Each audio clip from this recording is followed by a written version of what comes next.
This video isn't intended for beginner tennis players. This is for players who've got a little bit more experience and are really trying to improve their game, because potentially you might be watching too many YouTube videos, and because of that it's actually preventing you from improving. And there can be kind of a couple of levels to why it's preventing you from improving. And the first one is potentially you're watching so many different videos talking about different things and you're focusing on completely the wrong thing.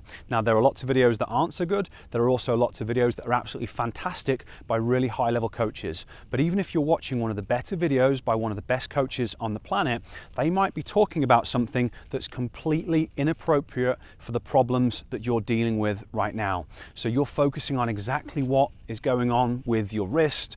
You're trying to create racket lag or do some really advanced technique when your problems are far more fundamental than that. So it's basically leading you down the wrong path. There's also a little bit of a situation where some of these videos are claiming things that are a little bit unattainable, because there's lots of coaches that are breaking down pros techniques and talking about modeling the way that the pros do it. But what you've got to understand is that these are the best tennis players on the planet.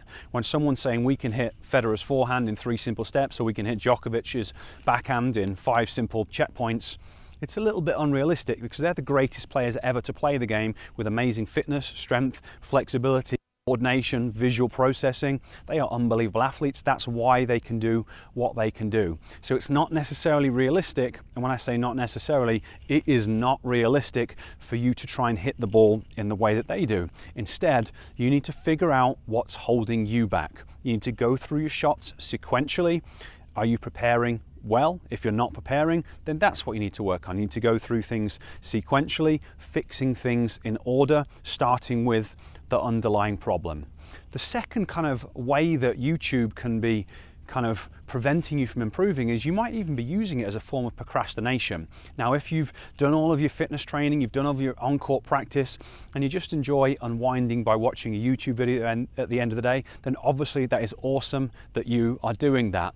But if you're in this situation where you haven't worked on things that you know you need to be working on, you're actually using YouTube to procrastinate. So potentially you might have identified that you're really inflexible, and because you're inflexible, you can't rotate on your shots, you can't bend down to certain shots, you need to work on your flexibility. So any minutes you spend watching YouTube are minutes that you should have spent working on your flexibility.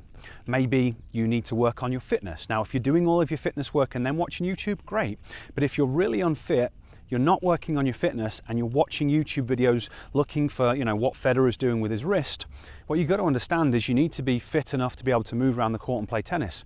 The YouTube video then becomes a procrastination. And we've got the same thing for strength, we've got the same thing for all of the underlying issues that could be going on. Or it could be a case of, that really you probably should get 100 shallow swings in with something that maybe your coach has told you to work on, but you're not doing that. Instead, you're watching YouTube videos. So it's really important to kind of understand that tennis is a process of addressing the underlying problems, and you do really need to spend enough time working on your physicality, making sure that your body is capable of doing the things that you're trying to do. So hopefully this video has been helpful to you.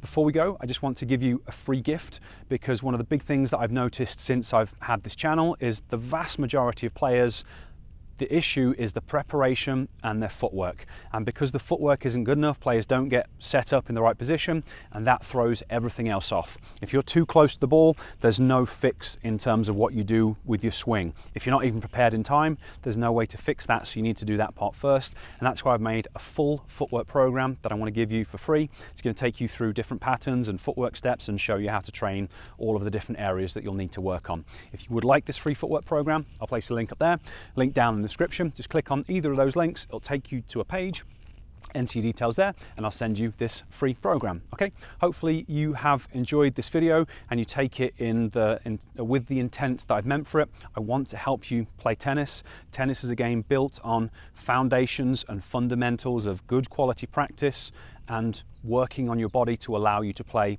at the level that you're trying to play at.